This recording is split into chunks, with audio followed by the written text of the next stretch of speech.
Dave, Hello. how are you, Dave? I'm doing great. How are you, Abe? I'm great. Long time no see. Oh, and this is our final conversation for the This season. is our final conversation, and we have a great person to close up this series. I can't believe I think we did seven or eight this in the last couple months. Yeah, it's been a It's been joy great. working with you, Abe. And Yeah, it's been amazing. great just to get to know people and get to know their a little bit of their history, and it's been a great journey. Absolutely. And you know what? It's sponsored by Sonny Goldstein and Goldstein Financial, and we're very grateful for that. He's so supported us the last couple of years in different ways, and we're thrilled he's supporting us with this conversation on the Green Series. Yeah, Thank you, and I Sonny just want to let Goldstein. everybody know that today is Monday. It is just November 30th. Tomorrow That's is right. December 1st, and they say 25 centimeters of snow coming. Oh, swell. Yeah, so get your shovels out. So uh, we have an exciting event coming up. I just wanted to mention coming up Yes. this coming Sunday, December 6th, 3 p.m. It is a global Hanukkah celebration where we have invited. Um, Over 10. Pardon me. Over 10 Jewish theater companies from Oh around yeah, the world. Australia, us, Germany, Hungary, Israel, Mexico, Poland, Romania, Russia, United States, all talking about their theater companies and singing great Hanukkah songs. So it's going to be a really fantastic event, and it's free. And the link to click on it will be below, and it's going to be an exciting thing. So that's this coming December 6th at 3:30. Also wanted to At let you three. know 3 o'clock, excuse me. Also, to let you know that during this broadcast, if you care to donate at any time, we'll have our pocketbooks open for you, and just let you know that we always appreciate a donation. So there you go. So I think that's it from our end. Almost. I also wanted to mention if someone wants to make a comment, ask a question, we'd love to hear from you. And all you have to do is push the link that should be beside the image. If not, there's going to be a link to get to that link. But we'd love to hear from you. And we'll put up your comments or questions. And it is my thrill to invite a really remarkable gentleman, the Canadian Treasure Order of Canada winner. He's a writer, he's a producer, he's an entrepreneur, he's a very funny man, the king of comedy in Canada. I say that with all K's. Ladies and gentlemen, Mark Breslin. Hello. How are How you? are you? Good.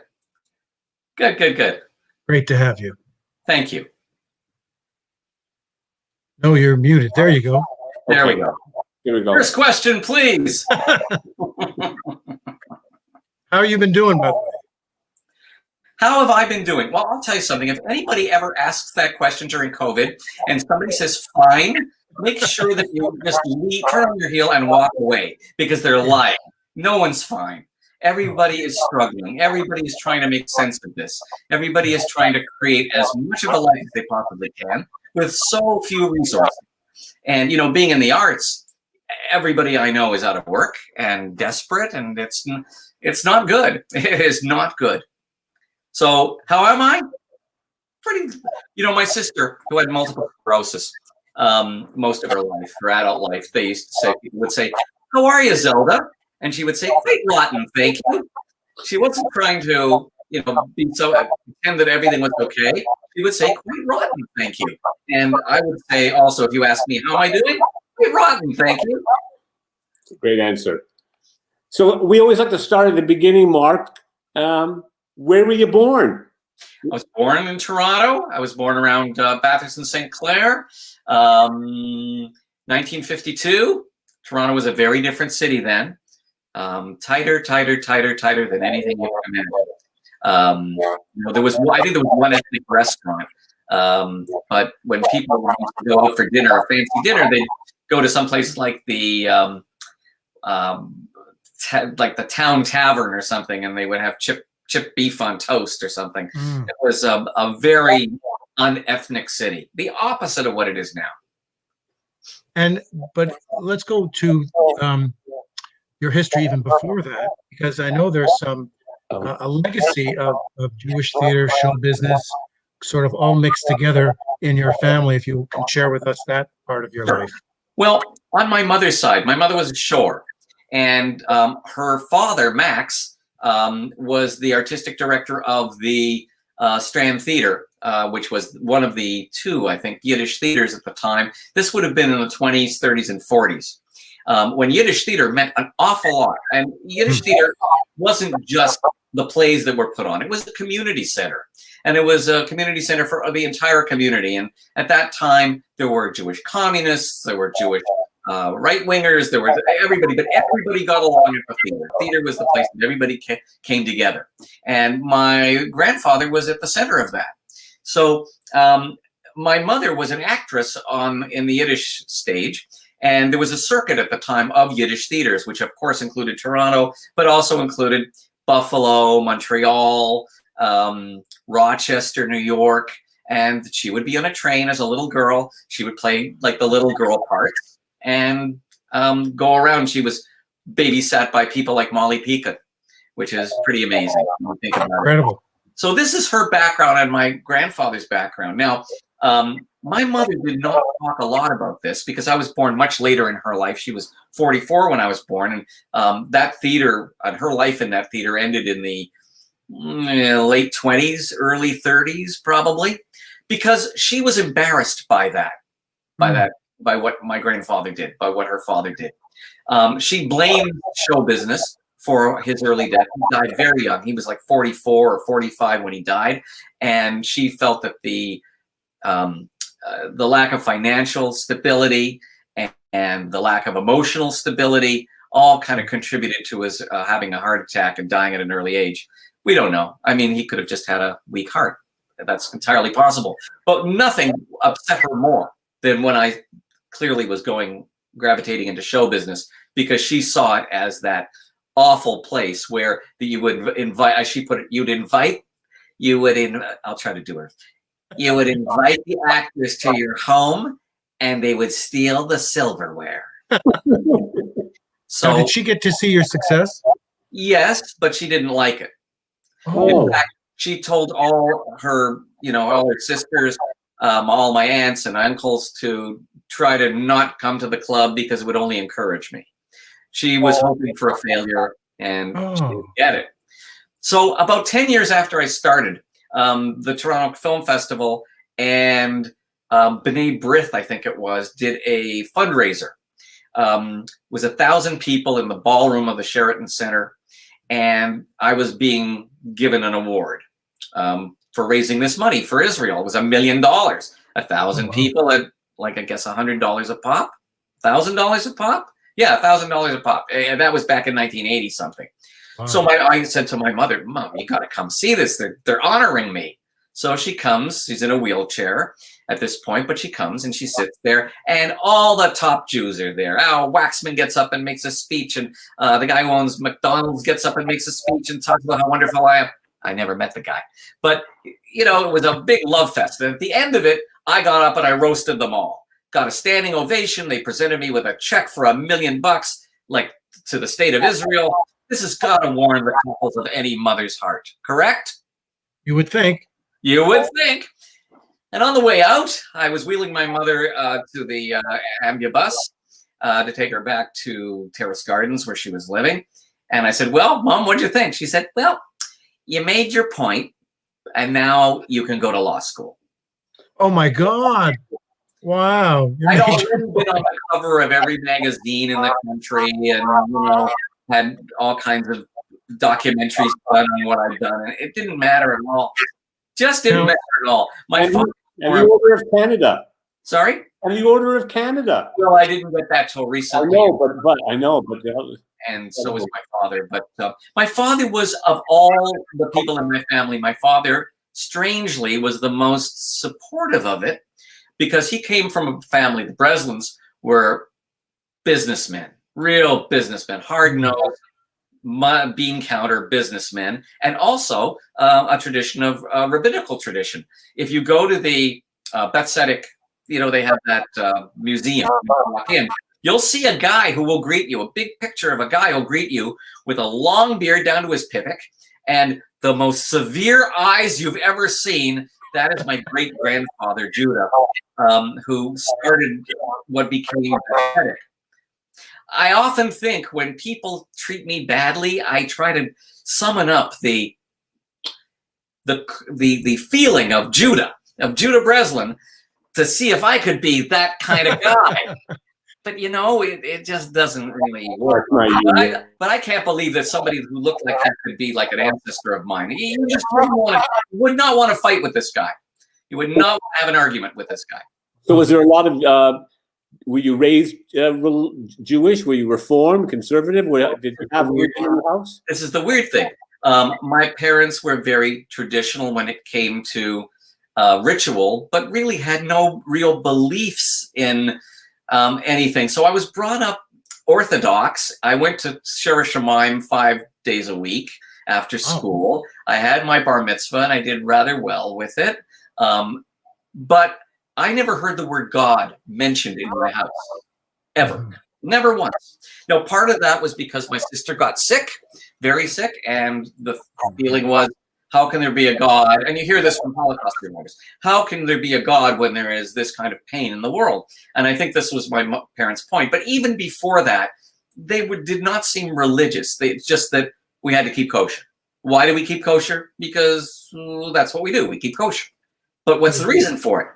Because we do. That's what Jews do. It was more cultural than anything else. Well, yeah, it was more traditional even than cultural, and they weren't Zionists either.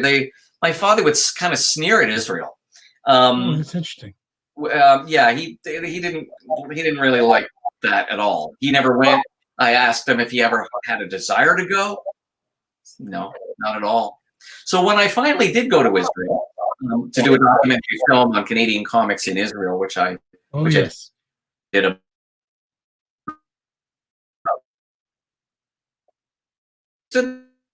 there. Whoops. I think you're freezing a little bit, but yeah, we'll get you back in 1 second. There we go. Okay. Sorry, you were just talking about when you went to Israel.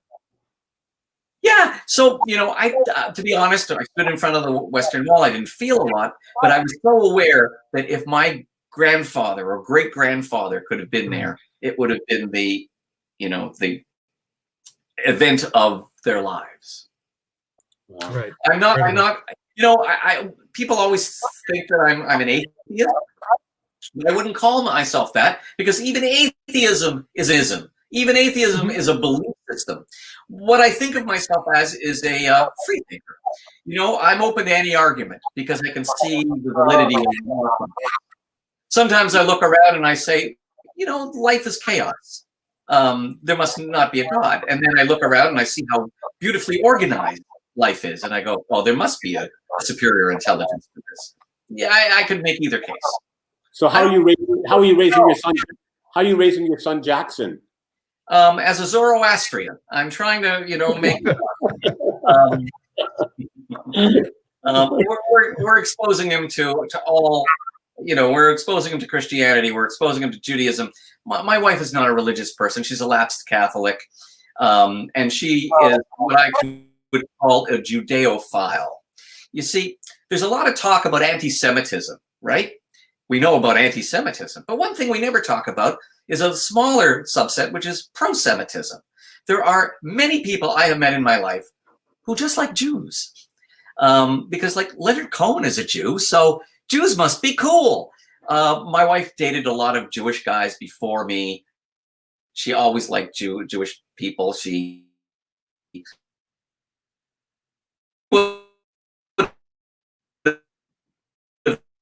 We'll get him back in 1 second. Can you hear me? Okay. There we go. Now I can hear you. Can you hear me now? I can certainly hear you now. Yeah. We'll get Mark back. Here he is. There you are. I thought it was critical to ask my wife to convert to ritual that I don't practice myself. So I Sure. Well, you know what? I drive past Holy Blossom and I think, you know, I should start going. I always loved going to Holy Blossom when I was younger because my friends, most of them belonged there. And that was in the real amazing days of Rabbi Feinberg. And I don't know what you know about Rabbi Feinberg, but if you take a look at the picture of John and Yoko in Montreal at the Bed-In, now look just to the side, you'll see this guy with a beard. That's Rabbi Feinberg. That's how Very cool. Amazing. So I've always had a really good feeling about Holy Blossom, and I guess if I ever belonged anywhere, I would belong there. So let's turn the conversation over to comedy. Oh, I Because thought we were already talking about comedy. We are. Talking about Life is religion. funny. Kind of funny. There Okay. you go. And I know this is, I mean, you have an industry. You thankfully have been a jumping off point and built an industry within Canada with all your yucks that you have across the nation. But when you started out, I mean, you started out, I think, in Harbourfront as an artistic director, and then got the idea of for artistic reasons only, starting a comedy club. And how did that come about? What was your inspiration? Well, I can tell you that until I worked at Harbourfront, which was right after university, I never even thought of a career in show business, let alone comedy. It never even occurred to me, which is kind of funny because I think my personality and interest set really fits. Even when I was a teenager, I would go out every night to a piece of theater, every night to a concert, every night to a poetry reading, something. I just to a movie. I don't think there's a movie from 1970 on that I haven't seen. Wow. So I was always like a culture vulture, but it never occurred to me to actually do this. I thought I was going to get a career in the diplomatic corps. So I went to Glendon College and desperately tried to learn French, which I was not very good at. And also, just to tell you, I wanted a career in the diplomatic corps, and I'm one of the least diplomatic people I know. It just would have been ridiculous. And I don't drink scotch. So really, what would I have to do there? But what I wanted was to not have a desk job. And that seemed like a great way to not have a desk job. I didn't realize that most diplomatic jobs are desk jobs, but at least they're desk jobs in Italy. So, you know, it's nice to be there. Somewhere else you can satisfy your wanderlust. So anyway, I started working at Harbourfront. I got just a summer job there, and I fell in love with all these performers. And they asked me to host some shows, and I'd always done public speaking, although I hadn't done comedy. I did a lot of public speaking, so I started to host the shows. I started to add a little bit of comedy here and a little bit there. And before I knew it, at the end of 2 years, I almost had an act. And I loved all these performers. And then we all got canned, and they went in a totally different direction for Harbourfront. And all my friends who were comics said, now what do we do? Where do we perform? And this was a new kind of comedy. It wasn't the kind of comedy that you were used to seeing. It wasn't sketch comedy. It wasn't improv. It was, I think this, I think that, I. And it came from the decade. We were all 70s guys. Well, and I'd say guys because it was mostly guys in those days. And because I was always kind of the more entrepreneurial of the bunch, I said, well, let me think where we can perform. A friend of mine was running a place at the 519 Community Center. He was doing a folk night. I thought, okay, I'll bring the folkies. I'll bring the comics down. And they can do sets in between the folkies. My friend said, sure. But it was like oil and water. Because the comics were smoking, they were all wearing black, and they were kind of scowling at the world. And meanwhile, all the folkies, they were wearing natural fabrics, and they all smelled of patchouli oil, and they were all peace and love. So that didn't work. But then I had the idea, the best idea probably I ever had. I went to the community center board, and I said, can I have the space on a Wednesday night, and I'll do a comedy night? And they said, well, sure, but we're going to have to charge you for the room. I said, how much? They said, $38. Now, at this point, I was on UIC, and I thought, where am I going to get $38? And I came up with the idea, wait, I could charge $1 to get into this thing. Now, you have to remember that most of the comics were complete amateurs at the time, although they became, many of them, really amazing. And there was Larry Horowitz, Rick Moranis, and a lot of people don't know that Rick Moranis did a lot of stand-up before he gave it up. There were La Troupe Grotesque. There were a lot of really phenomenal acts, and all completely uncensored, which is the direction we went to. It was very punk. It was very do it yourself. And we didn't really do it because we thought we were going to make money at it or because we thought this was going to be a business in the future. We just did it because we wanted to express ourselves. We wanted to announce ourselves to the world. And we wanted to meet girls. And we thought, well, we have a better chance of meeting girls if we're in a nightclub that we own than if we're, go to a party or something. Because I'm 5'2". It's not very attractive, but I stand on a stage. Stage is 8 feet, 8 inches high. All of a sudden, I'm 5'10". Hey, that's pretty good. Let me ask you something, Mark. Yeah. Comedy has always sort of been the head of the spear so far as you mentioned, being not politically correct, saying sort of crossing boundaries. And I would imagine maybe this whole time from the mid 70s on, you must have experienced some resistance, and even more so with the cancel culture now. And how do you deal with that? Or how Okay. do comics? Yeah. So in the beginning, and we're talking 1976, 77, 78, people would come down to the club because it said comedy.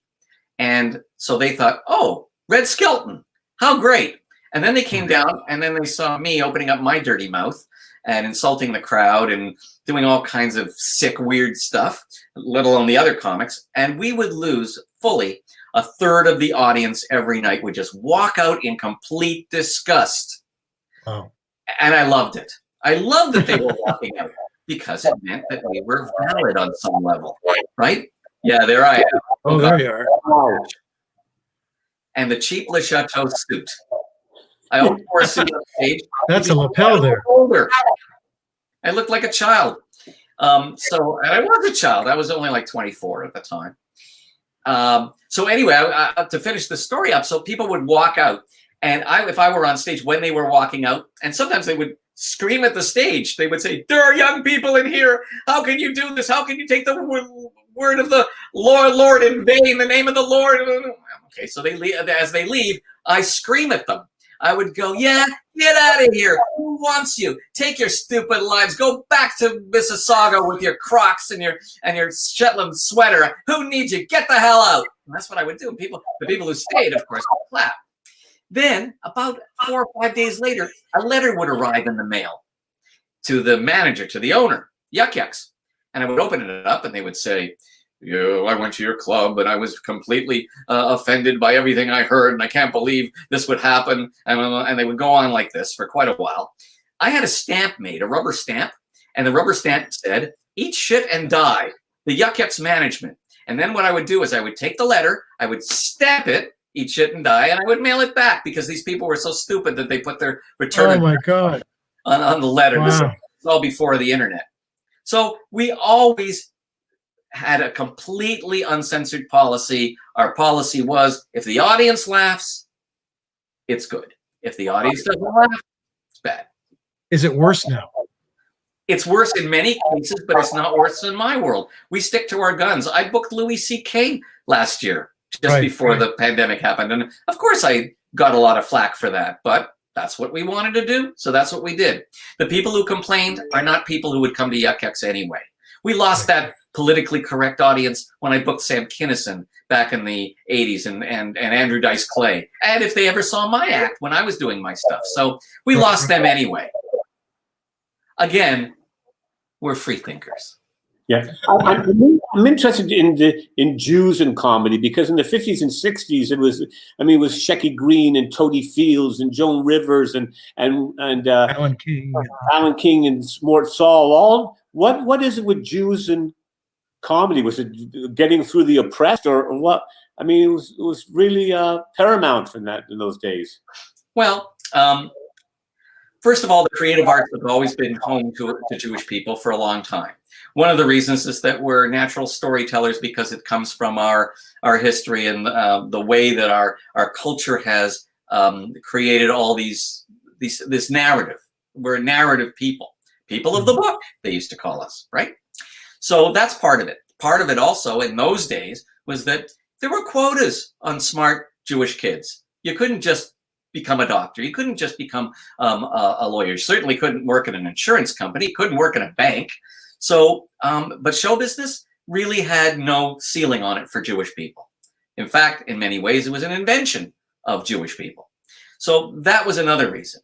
But I think the real reason is that Jews are in an interesting position of being among them, but not of them. We have our noses pressed to the glass of, mainstream culture enough to be able to appreciate it, but also just feeling that we're not quite part of it, which allows us to be the official opposition. And how do you layer Canada? Oh, look at that. Tell us about George Burns. George Burns. I booked him at the O'Keefe, what was then the O'Keefe Center. He was 96 years old. This would have been around 92, 93. I was running a thing called the People's Comedy Festival. And he was, of course, he's amazing. I walked into the green room to say hello. And I said, Mr. Burns, it's a pleasure to be here. Have you here? I'm Mark Breslin. I said, don't get up. He said, I can't. And then he went out and did an hour on stage. He did an hour. And he moved. He moved around. He didn't just stand there stationary. He moved around. He spritzed with the band. He was quite something. Quite something. Many years in show business, yeah. And so well honed, I'm sure. That cigar, I mean, is a prop for timing. It was just incredible. The timing was impeccable. And of course, the jokes are, they've seen better days. But that's not why you were there. You were there to soak in the ambiance of a person who was really part of show business history that you were never going to see again. He was one of the last of that era. You speak about being the other and Jewish and how that plays into the role of perspective in comedy. And also, how do you layer in being Canadian? And Canadians are to America what Jews are to Gentiles. Canadians are really close to mainstream American pop culture, but we're not quite part of it. So that's why we can make fun of it, because we don't quite fit.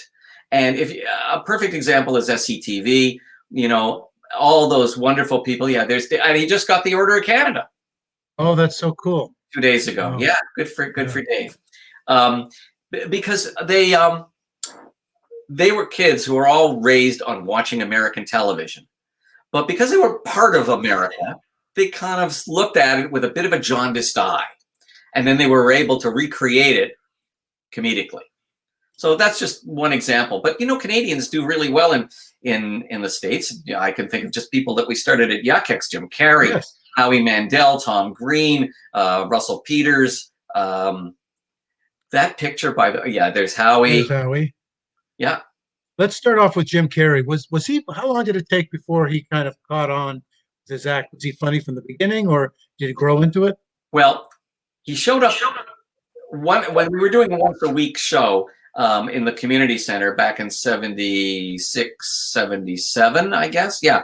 He showed up. He was only 14 years old, wore a powder blue leisure suit, and did his impressions of Jimmy Stewart. And he bombed so badly, I used a book to get him off the stage. He went home and kind of, nursed his wounds and came back 3 years later. He was 17 and already we were a real club. We had opened up in Yorkville and he had clearly polished what he was working on. And he was a hit right from the beginning. People loved him right from the beginning. That I saw it right away. But frankly, I didn't. Because to me, he was a throwback to an old school kind of show business that was not the reason I started Yuck Yucks. I started Yuck Yucks to find the next Lenny Bruce. And Jim Carrey was not the next Lenny Bruce. He was far from that. But I also wasn't stupid and saw that the audiences were going crazy for him, that he was getting amazing reviews. And I remember there was a review in the Toronto Star by Bruce Blackadar, who was one of the big entertainment writers at the time, who kind of cribbed what John Landau had said about Bruce Springsteen, which was, I have seen the future of comedy, and his name is Jim Carrey. Wow. Oh. And then he moved to the States. He would have been maybe 19. He did The Duck Factory. They gave him a really snazzy, fancy sitcom, and it completely bombed. And his career was in tatters. And he started right from the bottom again at the Comedy Store. And if you watch the documentary on the Comedy Store that Mike Binder just did, the 4-part, Carrey talked about that, about how things were so bad that one night he just crawled into the piano and stayed there for the rest of the night. But slowly, he built a real act.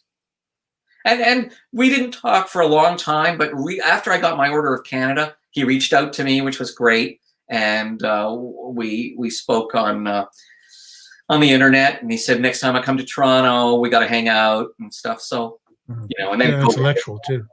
Sorry? Like you. An intellectual as well, like you as well. And Howie Mandel. Well, Mandel I loved from the beginning. I loved him from the beginning, and that was not true of many comics. A lot of comics thought he kind of cheated by doing silly stuff and physical stuff. And what I loved about Mandel is that he did something that was completely un-Canadian, and that was he would do anything at all to get you to laugh. He didn't care what it was. He would stoop as low as he had to or go as high as he had to, but he would make you laugh.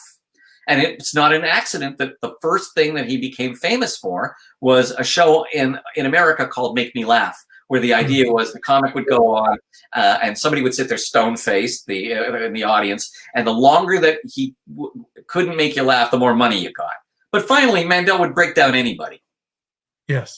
Yeah. And a very likable guy. A very likable, very The likable. glove on the head with the blowing it. Yeah. Medical glove. There was never any pretension to Howie, ever. So, you know, he really had a mass appeal right from the beginning. But what he's really great at that people might not realize is he is one of the most consummate practical jokers in the world. And what makes him a great practical joker, and I could give you examples, but it would take a whole show just to like explain the examples. But what makes him a great practical joker is he will take a year to set up a prank to pay it off. That's real commitment. That isn't just, you know, putting a whoopee cushion on somebody's seat. This is really precise psychological comedy, and I love that about him. Love it. Yeah.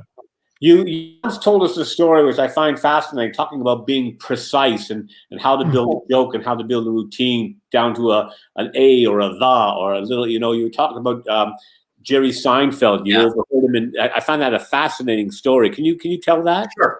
Well, there are some comics who are just anecdotal comics and they just kind of talk, like Dave Chappelle. It doesn't exactly work on every single word. He tells a story, and you know it'll come out once this way and once that way, but he builds to his point. But there's other comics for whom every word has to be exact. Seinfeld is one of those people. So when I lived in Los Angeles in the 80s, one morning, Sunday morning, I went to a place called Dupar's, which was a great place for brunch. And I was having my brunch, and I looked over and I saw Seinfeld. And Seinfeld at this point would have been opening up for major acts in Vegas. He'd be making a good living, and he was well known, but he wasn't a star yet.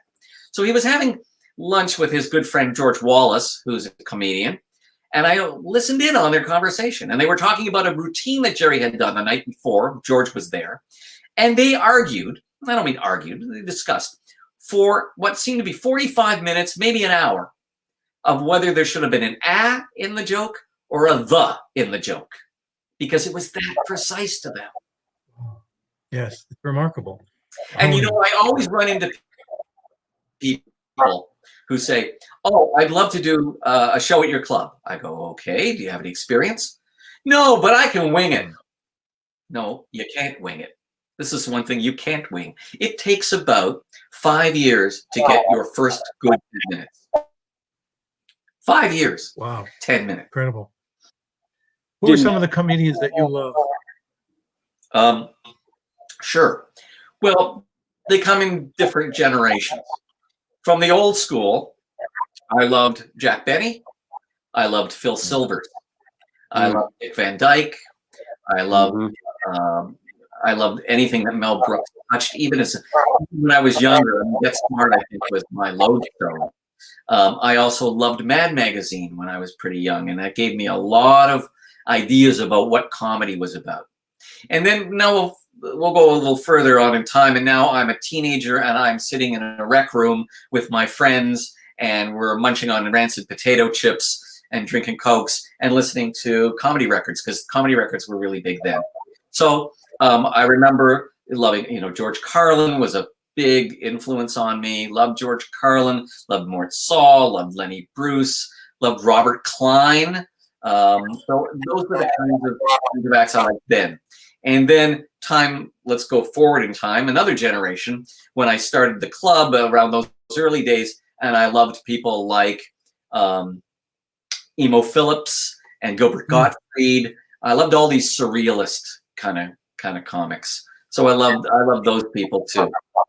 Of course, I'm leaving out like dozens, hundreds. Mike McDonald here in Toronto. I mean, Mike McDonald was as good as anybody I'd ever encountered, ever. Wow. I guess Some of the great Canadian comedians.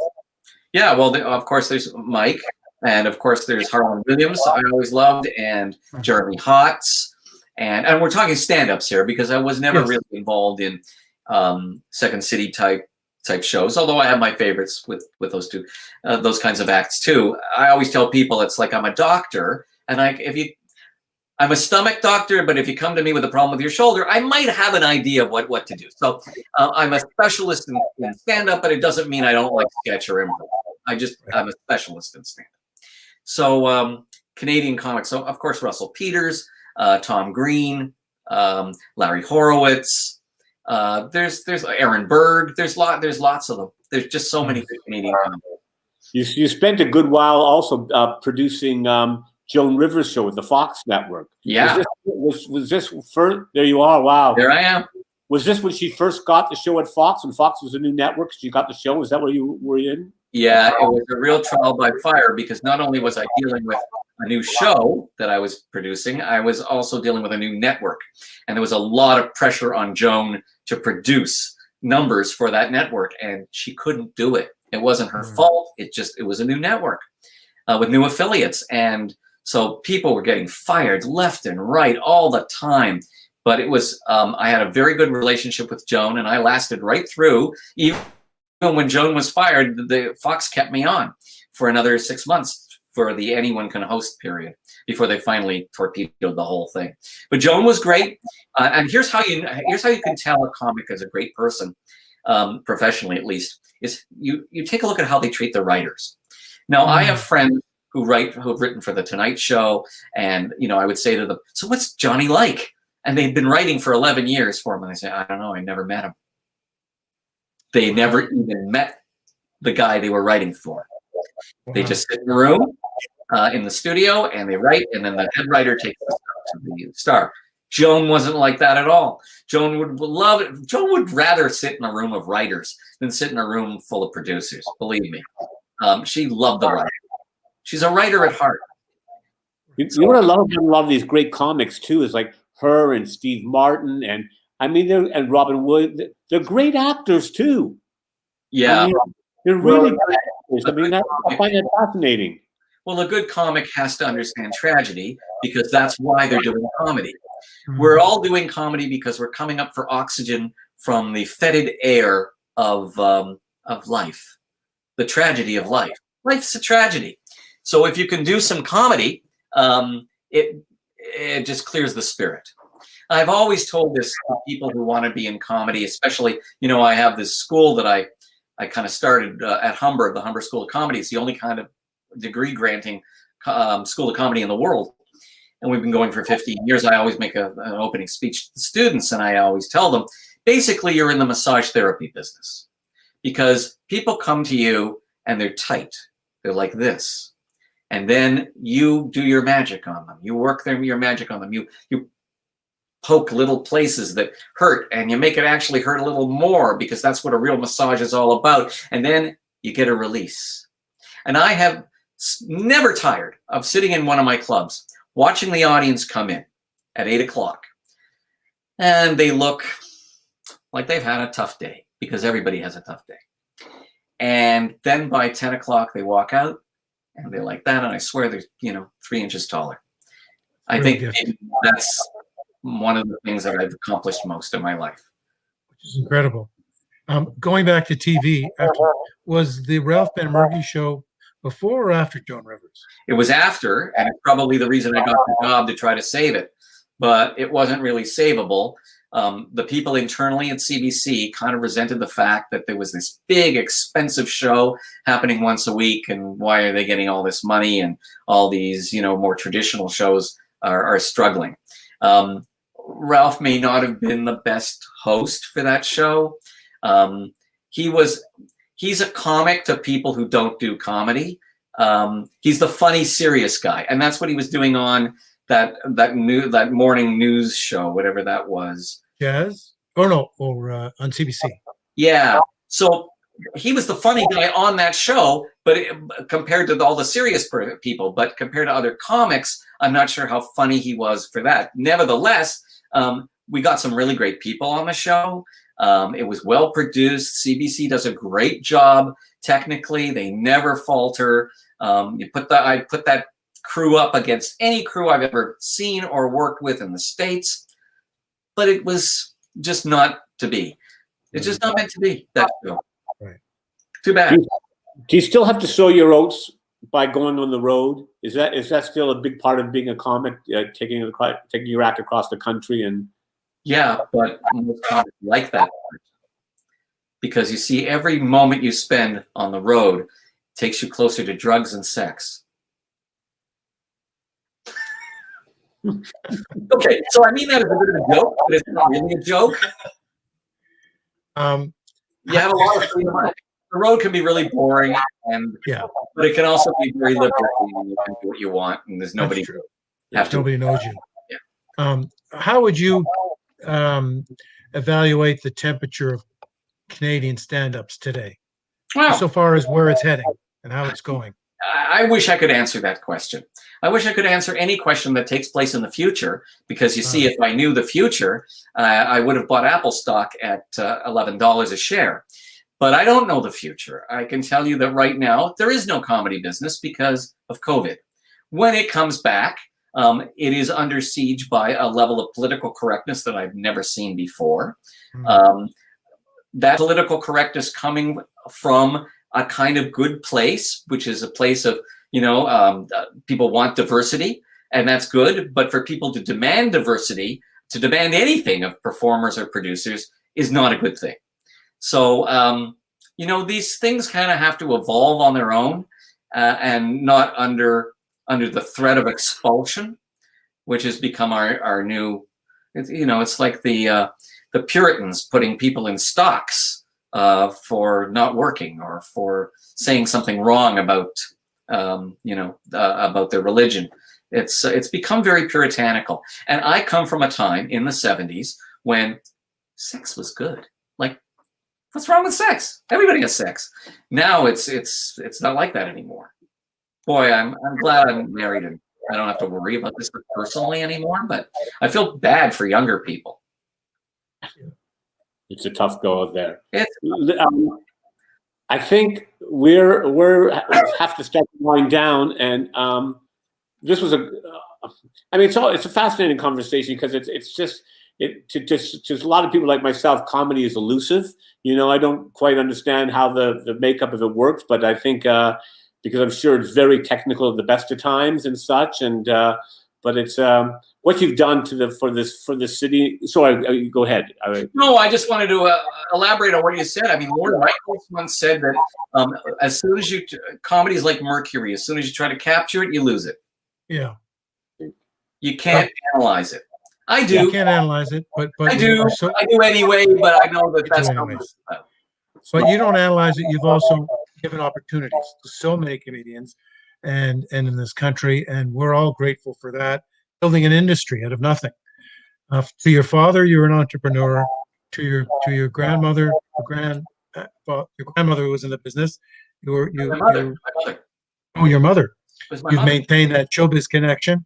So you've given both you really devote a lot of time to writing as well, which is incredible. Different articles and essays, and you're a pretty prolific young man. Or I can't do anything really well, so I have to do a lot of things at about a level of a 7 out of 10. Well, that's pretty dark. I consider it a little higher than that, but we're so grateful to have you here. Thank you, Mark. Take a moment to thank Matt, our general manager, who runs the show behind the scenes. Say hello to him. Hi, Matt. Hi, everybody. Hi. Thank you, Matt. Nice wall unit. This is the good thing about COVID. You can see how people live. There you go. It's like Halloween. You get your candy. Yeah. And you can see I have a bookshelf with books, so obviously I read. And you can see that I have a painting by Hillary Kiro of Sonny Rollins behind me. Very cool. Very cool. And we also like to end all of our interviews with a little lightning round. Lightning round. Oh A no. little different than the one you've had before. Our first question is, what do you put on your latkes? Applesauce or sour cream? Both. 2 latkes, 1 with sour cream, 1 with applesauce. And that's coming up I soon. am both a Litvak and a Galiciano.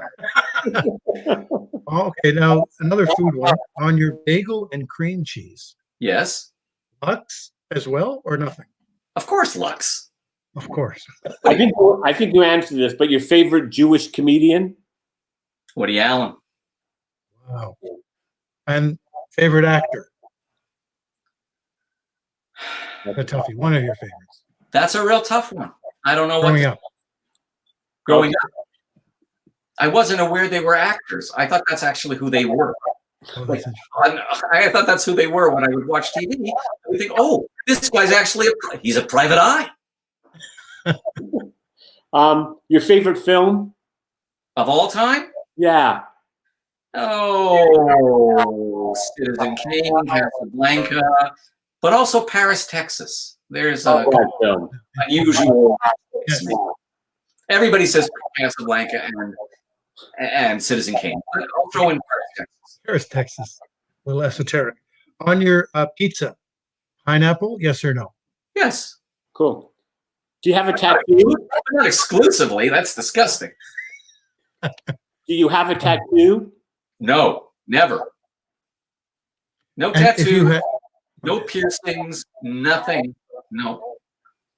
and No our one- final question, if no you had one- one You want word, to know why I don't have a tattoo?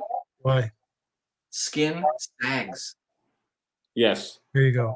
Billy David, none of our guests had tattoos. Do you have one, Avery? Guess that tells you. No. Do you, David? I'm not telling. No, I don't. No. None of our guests have tattoos. I actually find them kind of disgusting, to be honest. And our final question, if you have one word for humanity, what would that be? Improve. Improve.